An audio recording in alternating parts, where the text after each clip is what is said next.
Good morning, fifth grade. I hope you had an awesome weekend. We have a fun week. This is the last full week of school, if you can believe it. We have some fun stuff planned for you this week. Keep in mind, Wednesday, if you check, Wednesday is a surprise day. I'm not telling you what we're going to do yet. So you'll have to show up Wednesday to see what the fun activity is. But for tomorrow, or today, it's tomorrow for me. We're going to read chapter 17. So we'll do that in Hangouts. Feel free to come at 9 or 1. We'll read and take notes together. Don't forget to work on your letter.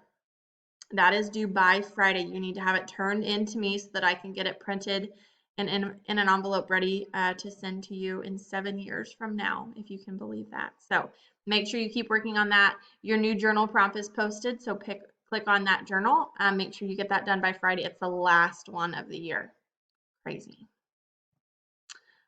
So for Hangouts, we're going to do chapter 17, and then I'll help you with any writing if you need to. Hop on at 9 or 1.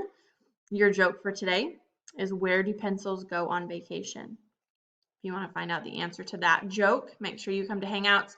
Don't forget to watch our spinning wheel video to see who won the gift card for this week. Way to get all your work done. Great job, fifth grade. I'll see you here in just a little bit.